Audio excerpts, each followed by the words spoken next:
I never believed the rumors at first. Every city has its own spooky folklore, and ours was no different. People whispered about late-night intersections, about red lights that held on too long, about unlucky pedestrians who vanished after crossing at the wrong moment. The rule was simple, they said. If the red light stays for more than a minute, someone won't make it across alive. It sounded like nonsense whispered by tired night shift workers or teenagers trying to scare each other. Still, the idea clung to the back of my mind every time I walked home after midnight. The city always felt different then, emptier, like the streets were holding their breath. That night I was running late from work, my backpack heavy against my shoulder. The air was cool, the kind that made streetlights seem sharper, almost too bright. I turned the corner and saw the intersection ahead, quiet, familiar, harmless. Or so I thought. The red light was already on when I approached. I slowed down, mostly out of habit. Nobody else was around, no cars, no footsteps, no voices. The whole block felt emptied out like a stage waiting for an actor who hadn't shown up. I checked my phone. 28 seconds, 43, 60, still red. My heartbeat picked up for no good reason. I told myself it was just a timer glitch, a skipped cycle, something any defective traffic light could do. I tried to breathe through the unease curling in my chest. 90 seconds, 100, 2 minutes. The silence thickened, swallowing the faint hum of the city. By the time the third minute hit, the world felt suspended, like everything around me had quietly stepped aside. I felt a strange pressure behind me, the kind of sensation you get when someone stands too close even though no one is there. The air wasn't cold, but it felt occupied. Then, finally, the light turned green. The click of the signal echoed like a whisper. I didn't run, but every cell in my body wanted to. As I stepped off the curb, I felt it, that invisible shift inside the night. As if crossing that empty street wasn't just a movement, but an agreement I hadn't meant to make. I kept walking, pretending nothing had changed. But deep down, I knew better. I tried to shake it off the next morning, but the memory clung to me like a thin film of cold sweat. 3 full minutes under a red light wasn't just strange, it was impossible. Traffic systems weren't built to do that. Still, I forced myself to move on. Work, errands, the usual noise of daily life. Nothing seemed out of place until the sun went down again. I took my usual route home, the one cutting between small storefronts and dim apartment blocks. The city felt louder than usual, cars rushing by, people talking, music spilling out from half-open windows. But the second I stepped onto the empty stretch leading to the next intersection, all that background sound dulled, like someone had lowered the volume. I slowed my pace. The traffic light ahead was green, a soft, steady glow. But the moment I took a single step toward the crosswalk, the light snapped to red. Not gradually, not with the usual blink or transition, just red, instantly. I froze, my breath catching. Maybe it was just bad timing. Maybe I hadn't noticed the yellow, but when I stepped back, the light flickered and returned to green. A strange chill pooled at the base of my spine. I stepped forward again. Red. Backward, green. Forward, red. It was reacting to me. Not to time, not to traffic, just to my movement. I stood there, staring up at the signal like it might blink back. A car rolled past on the opposite side, and the light stayed green for it, perfectly normal. The moment I moved again, snap. Red. My pulse hammered in my throat as I forced myself across the intersection anyway.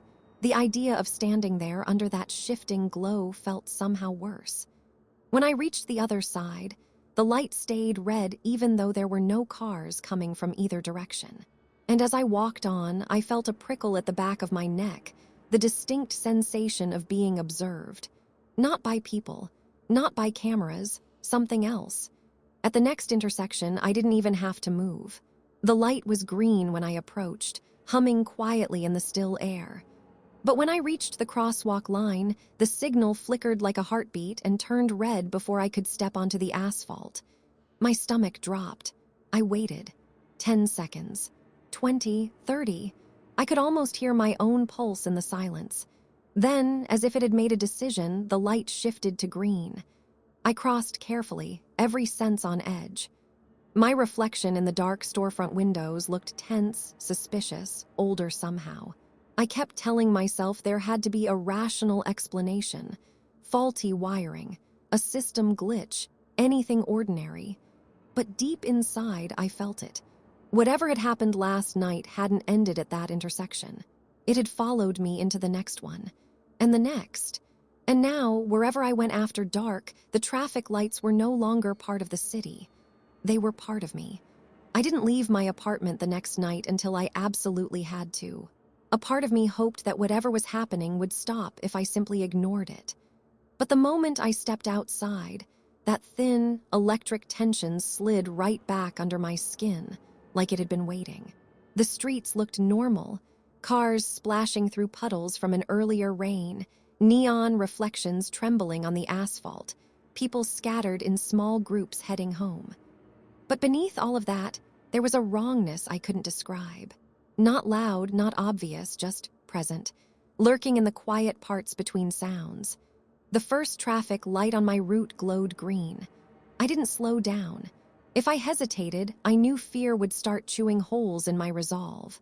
I stepped forward. The light blinked softly, like the flutter of an eyelid, and turned red the instant my foot hovered over the curb. My heart kicked hard against my ribs. I stepped back. Green again. This time the switch felt deliberate, like a gesture, like a finger pressed against my shoulder saying no, not yet. I swallowed and crossed anyway.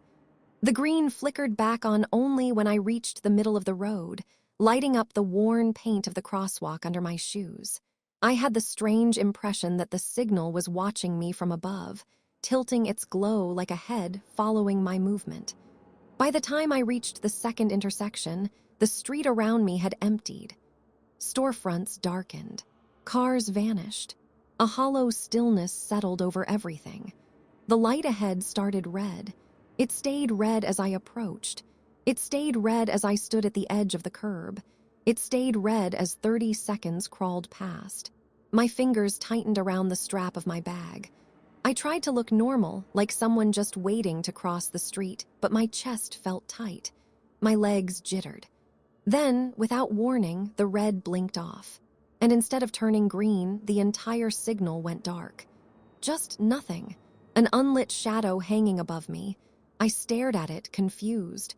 Signals didn't just power off like that. Not without a blackout, not without affecting other lights around.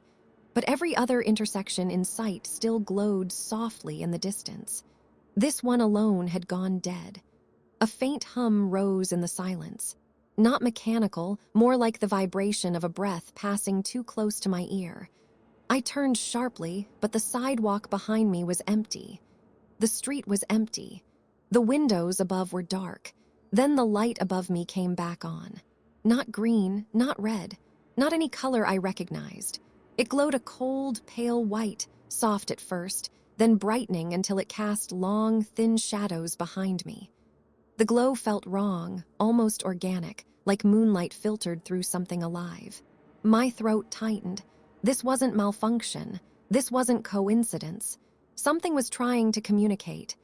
The white shifted suddenly, snapping to green with a sharp pulse that made my vision blur for a second. It felt like a push, a demand. My body reacted before my mind did. I stepped back. For a split second, I thought I saw something behind the green, thin shapes moving inside the glow, like silhouettes pressing their palms against frosted glass. The light pulsed again, more insistent this time. But I didn't move. I couldn't. A cold certainty settled in my chest. Whatever waited on the other side of that crosswalk wasn't meant for me.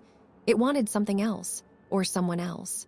Something I wasn't ready to understand yet. The light flickered one last time, then snapped to red, as if giving up. I turned and walked away fast, my pulse hammering, my steps uneven. I didn't look back, even when I heard that faint, electric whisper behind me again, trailing my footsteps like a shadow trying to keep pace. I didn't know what the lights wanted, but I knew this much. They weren't just reacting anymore. They were choosing. By the fourth night, I stopped pretending any of this was normal. The city didn't feel like my city anymore. Streets I'd walked 1,000 times now seemed stretched, elongated, like someone had quietly rearranged their angles when I wasn't looking. Even daylight didn't shake the tension. It clung to me like static. I kept telling myself I wouldn't go out after dark. I'd take a taxi, I'd stay at a friend's place, I'd do anything except walk home alone. But reality tore through those plans the moment I stayed late at work again and missed the last rideshare window. The sky was already deep blue when I stepped outside. I told myself I'd take a different route, avoid the signals, avoid anything that could react to me, but the city didn't care about the path I chose. The first intersection I came to wasn't even on my usual route. Small, tucked between two old brick buildings with boarded-up windows. I'd never had a reason to cross it before. The light was green when I approached. It held steady, soft, calm, welcoming, too welcoming. I froze halfway down the block. I wasn't even close enough for the sensors to register me, yet the green began to brighten, pulsing like a heartbeat in the dark. The longer I stared, the more I realized it wasn't lighting up the street. It was lighting up me.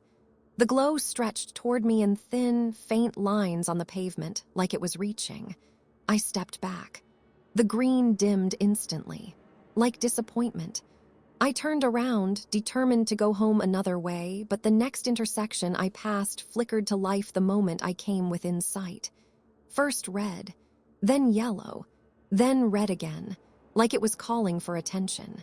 I felt the pressure behind my eyes, an instinctual, primal awareness that something was circling me. Not physically, but through the city grid itself. It didn't matter which direction I went. The lights adjusted, one by one, as if mapping out a pattern around my movement. A thought slid coldly into my mind. I'm not walking through the city. The city is walking around me. I cut through a narrow alley, hoping to avoid the next crosswalk. Trash cans lined the walls, their lids rattling with a wind that didn't exist. The air grew colder the deeper I went. Halfway through, the alley opened into a small, dead-end courtyard I'd never noticed before. And there, standing alone, was a streetlight with a tiny pedestrian signal attached. It shouldn't have been there.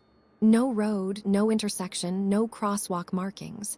Just a lonely pole in the center of the concrete, glowing faint red. My breath hitched. I wasn't anywhere near a street. This wasn't on any map, yet the light responded to me anyway. The red brightened slowly, swelling with every step I took into the courtyard. When I backed away, it dimmed.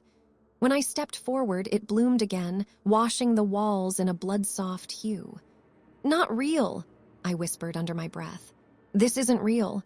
But the moment I said it, the red snapped off. Darkness. A full, suffocating black. I didn't move. I didn't breathe. Even the air felt still enough to crack. Then a single, cold blade of green light cut through the dark. The pedestrian icon, white and tiny, flashed on. A walking figure frozen mid-step. It pointed directly at the narrow gap between two buildings behind the courtyard. A place so dark I couldn't see the ground. A place no signal should be pointing. I backed up fast, nearly tripping on uneven pavement. The green brightened sharply, casting long, unnatural shadows that stretched toward me like fingers. My heartbeat thundered. I couldn't look away. The air shimmered faintly around the green glow, as if something invisible pressed against it from the other side, trying to push through. Then I saw them. Shapes. Faint outlines. Not fully formed, but present, crowded behind the green like silhouettes behind tinted glass. Dozens of them, waiting. My throat tightened, panic clawing at my ribs. I turned and ran, bursting out of the alley and back onto the street. The moment I hit the sidewalk, the lights behind me died in sync, one after another, like they were exhaling. I didn't stop running until I reached a busy avenue. Cars, noise, people, normalcy. But even then, every traffic light in sight shifted at once, aligning green in my direction, as if clearing a path meant only for me. a path I refused to follow. I crossed against the signals, against the flow, against everything they were trying to orchestrate, forcing myself home on trembling legs.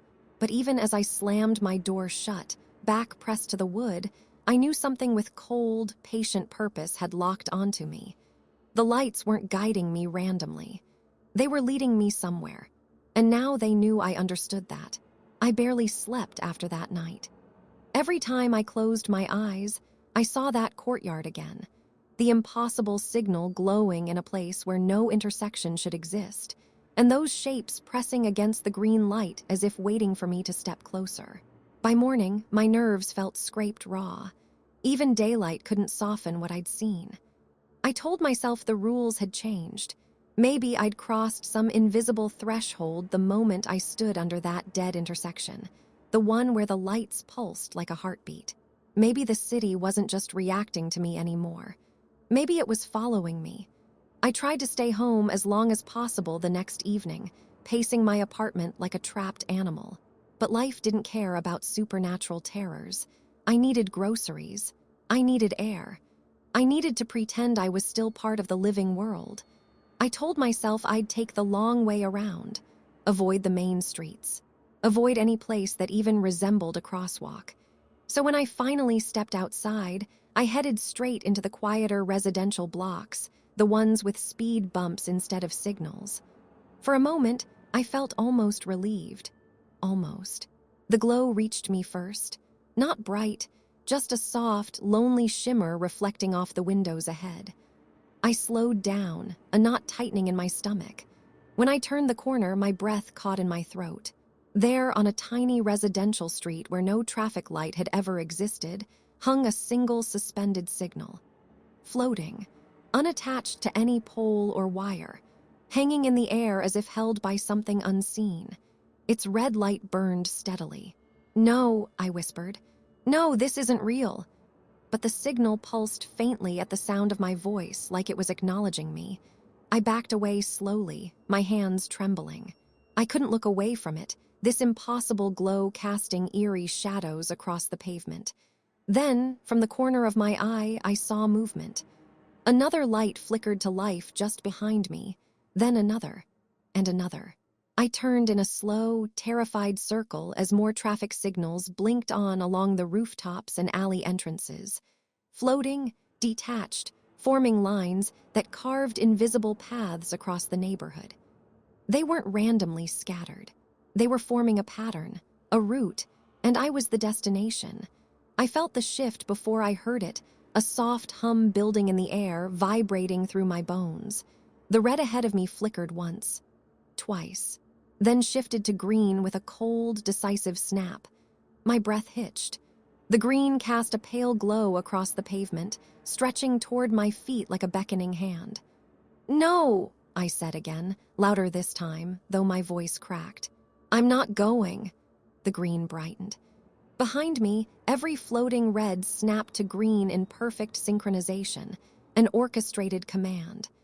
The sudden wash of emerald light swallowed the street in a shimmer that made my pulse stutter. That's when I heard it. Footsteps. Soft, uncoordinated, dozens of them not human. They came from everywhere behind cars, between houses, from shadowed porches. I couldn't see shapes, not fully. Just faint movement in the green glow, like silhouettes swimming on the surface of deep water. And all those movements were heading toward me. I ran, not toward the green light, away from everything. My footsteps slapped against the pavement as I darted between parked cars and cut through a backyard, jumping over a low fence with a strength fueled by terror. Behind me, I heard the soft chorus of steps growing louder, quicker, unsteady, like a cluster of people trying to walk after forgetting how. I didn't dare look back. I burst onto another street, heart hammering, lungs burning. There were no people, no cars, just a long, empty road stretching in both directions. For a moment, I thought I'd escaped. Then the glow rose. A massive wall of green light snapped on at the far end of the street. Then another behind me. Then red lights appeared along the sides of the road, flickering like warning beacons. They were closing me in. The steps were getting closer now, slow, dragging, as if they were trying to keep pace with me but couldn't quite coordinate their limbs. My brain screamed at me to keep running, but the green ahead brightened until it washed out the entire street. Inside the glow, I saw them. Not clearly, not fully, just outlines, dozens of them. Thin, wavering shapes of people. I never believed the rumors at first. Every city has its own spooky folklore, and ours was no different. People whispered about late-night intersections, about red lights that held on too long, about unlucky pedestrians who vanished after crossing at the wrong moment. The rule was simple, they said.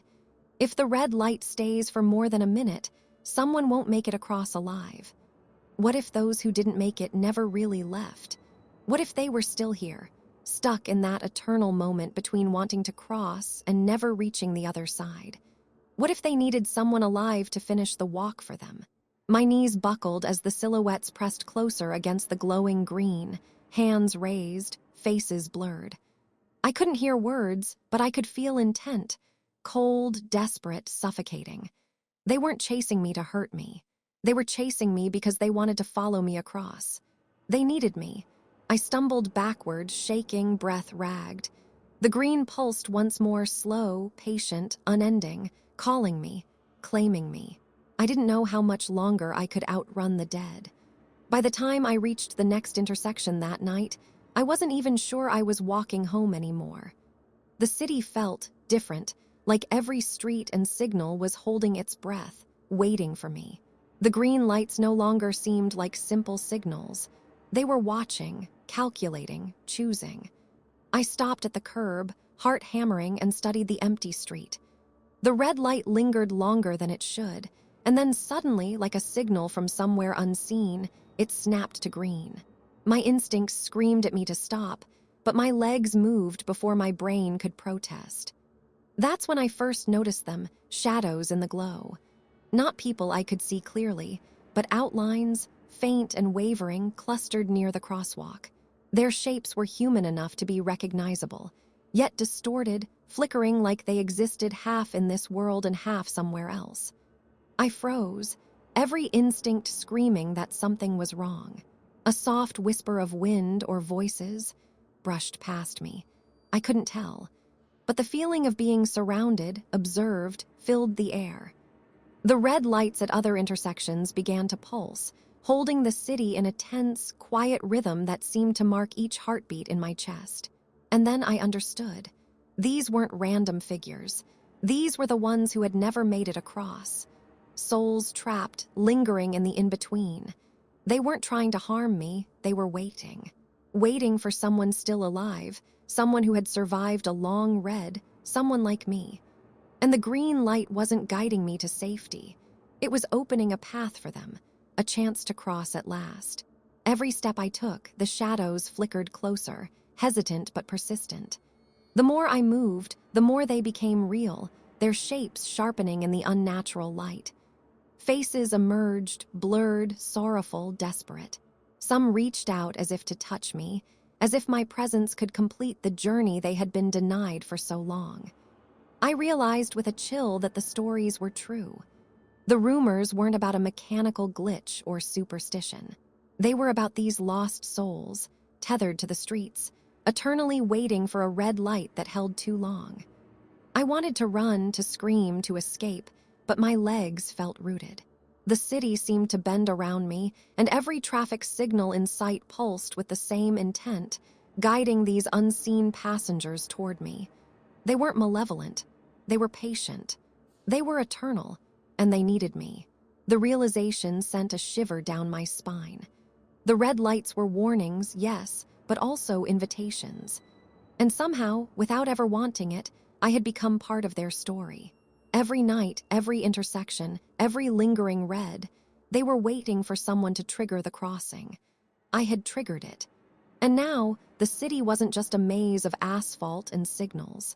It was a web of unseen lives, suspended between one light and the next, quietly, endlessly waiting for their chance to step into the world beyond. I stepped back, finally, shaking. My reflection in the glass of a storefront looked pale, frightened, and somehow heavier. as though the weight of every missed step, every lingering red was pressing down on me. The shadows didn't follow. Not yet. But I knew they were there, waiting, patient and eternal, tethered to the pulse of the city lights. And I understood with a cold, sinking certainty. There was no turning back. The next morning, the city felt normal. People moved along the sidewalks, cars honked in the distance, and the sun glinted off the asphalt as if nothing had happened. But I knew better. I had felt it in my bones all night, the unseen presence lingering at every intersection, waiting for the green to guide them forward. I walked past the streets carefully, avoiding lingering too long under any red light. My pulse was still erratic, my hands trembling slightly as I clutched my bag. But the city itself seemed calm, indifferent to me, as if nothing extraordinary had occurred. Then I passed the first intersection of the day. The traffic light cycled through its usual rhythm. Green, yellow, red, normal, mechanical. And yet, somewhere deep inside, I knew the balance had shifted. That red light had held too long during the night, and someone, or something, had crossed. A soft murmur carried from nearby conversations, the distant squeal of tires, the ordinary noises of life resuming. I wanted to convince myself it was just my imagination. But the truth pressed against me with cold certainty. Later, I overheard someone comment to a friend across the street. If the red light stays for more than a minute, someone won't make it across alive. I froze mid-step, stomach twisting. The words hung in the air, confirming what I already feared. I knew it wasn't just a rumor anymore.